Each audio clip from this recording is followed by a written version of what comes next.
Hey guys and new subscribers, welcome to another episode of What's News. So, where do I start? So much shit happened this week. Of course, we're not going to be able to cover all of them, but let's start off. Let's kick started with the shit show, the shit fest that's going on in Lebanon right now. For the people who don't know, I'm Lebanese, I live in Lebanon, and in a couple of minutes, I'm gonna be passing by the place where an Israeli missile struck just 3 days ago. Israel targeted Lebanon because they claimed that Hezbollah killed a field filled with children.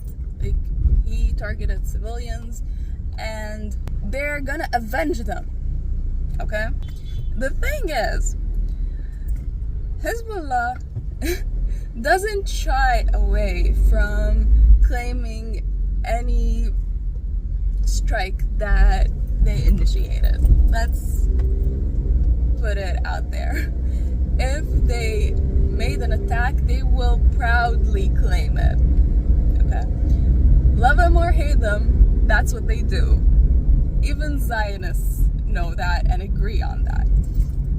Anyways, because of that massacre, they're gonna target Lebanon, and all of them agreed. Like, with the US, they collectively agreed that, you know what, we're gonna target Lebanon, and you're gonna shut up about it. Like, we're gonna target you, and we're gonna kill you, and you won't do anything about it. You're just gonna absorb the shock and just deal with it. Literally, that's what happened. The US and Israel agreed on that. Great. Cool.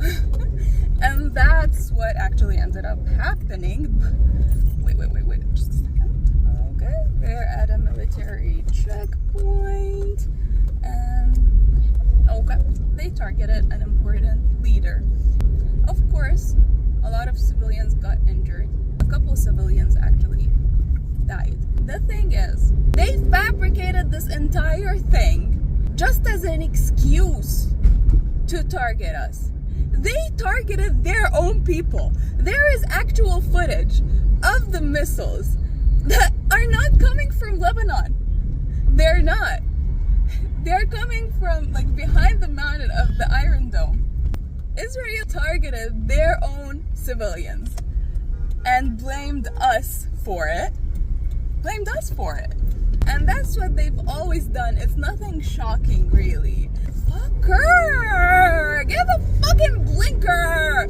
Also, they targeted a really important leader in Iran as well.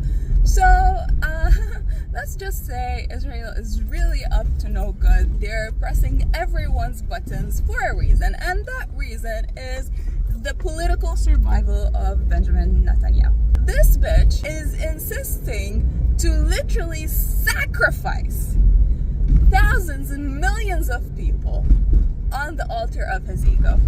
He knows this is a war he can't win, because he knows when this all ends, he's gonna get punished for all his war crimes. And he's been trying to stall as much as he can, believing that his legacy won't be tarnished by Hamas. Who is he fucking kidding? The world knows. The entire world knows all your lies and bullshit. Like, you cannot escape this. Yet this man has nothing to lose anymore. So if he's going down, we're all coming with him. That's basically the mentality of Netanyahu. Yesterday, the leader of Hezbollah, Sayyid Hassan, made a speech. For the people who don't know, Hezbollah's leader has a nickname, roughly interpreted in Arabic as the truthful oath. Even Zionists fear that nickname. You know why? This man doesn't know bullshit tactics. He just says and does. And let me tell you something. His speech yesterday is kind of scary, you know? Because you know that agreement that Lebanon is not going to do anything and gonna absorb this and shut up about it? No. We're not gonna do that. You're not gonna do that. We've never done that. So God knows why they think that this is any different. But this time it's on a larger scale, because not only Lebanon is interfering, but also Iran is interfering. And the US are like, Lebanon, if you attack back, we're gonna attack you. They already got ships along the Mediterranean Sea, battleships. They're like, you strike, we strike. And Lebanon doesn't give two shits about it. So in a nutshell, war is on the horizon. So yeah, it all depends on whether Israel strikes back after that definite strike that we don't know when it's gonna happen. So yeah, cool. My motto, I made a like funny motto when I was a kid, like, shit shall be shot, but shit won't shake me. And as I grew older, I feel like every day this motto rings true, you know? Okay, come on, driving Miss fucking Daisy. Voila! Speaking of shit shows, let's talk about the Olympics. The entire Olympics is such a joke, but it's being the powerhouse of a lot of memes today, which I'm all for, to be honest. The opening ceremony. Guys, I'm not even Christian, and I thought that was super offensive. Like, for real.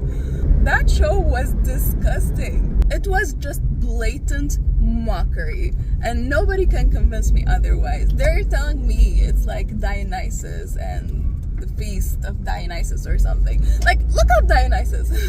Look up right now Dionysus on Google. You'll see like a sculpted Greek god. And what do they represent him as? A fucking blue smurf. His junk is showing. The creative director was like, no, this is just the feast of Dionysus or something like that. Bitch!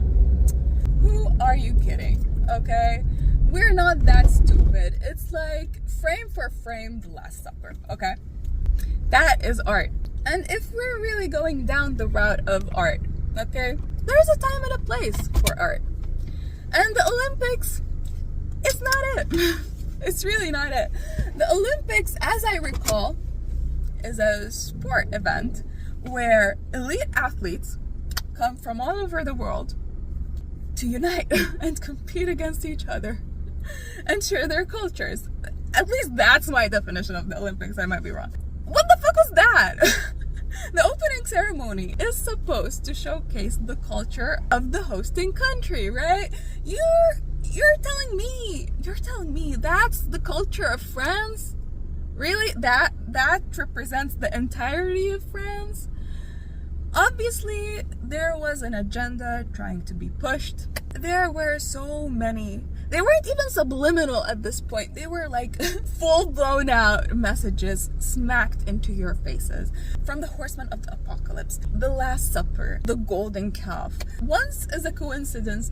Two, three, it's a pattern. That's a pattern. It was an in-your-face satanic ritual. The headless Marie Antoinette, by the way, Gojira, I still can't pronounce their name, performed. I thought that was pretty cool, but I mean, the headless Marie Antoinette. France could have gone down so many routes, and they chose that with the demonic dances and shit. Like, and this, no words. It rendered me speechless. Like, why the fuck? Why the heck would you show a borderline three-way on national television? Do you know, like, the amount of kids that watch the Olympics? I'm just imagining my 12-year-old self who had Yu-Gi-Oh living in her brain rent-free. Her biggest issue was, will Yu-Gi-Oh survive the Orichalcus seal? See this? There wasn't a thought, a glimpse of sexuality in my 12-year-old brain. Why?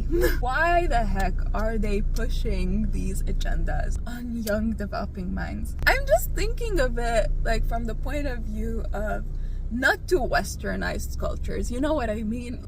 If the child asks the parents, Mommy, Daddy, what are they doing? What are the parents supposed to answer? Like, for real. There is a time and a place, and this is not the time nor the place. to showcase this whatsoever. And I get why people are appalled by it. I get it. In addition to that, like, the organization of the Olympics is ridiculous. It's totally absurd. They represented South Korea as North Korea. The Sian River, where Olympians are supposed to compete in it, is filled with sewage. The no shagging beds. Their attempt to go vegan for athletes. They're like, there isn't enough protein in our diet. Shortage of chicken and food for athletes is beyond me, really. And the list goes on and on. I really can't keep track. But maybe the best thing out of the entirety of the Olympics are the badass people that have been competing. Like the Turkish 51-year-old man, the shooter that won silver. They're saying that he's the Jason Bourne. He woke up and was like, yeah, today I'm gonna win an Olympic medal, you know? He just came in, no gears, nothing, no glasses, no ear protection, held the gun and shot and won silver. How badass is he? And honestly, kind of lethal, because all the time I'm like, I can do this. Like, they're convincing me that I could totally participate in the Olympics. No.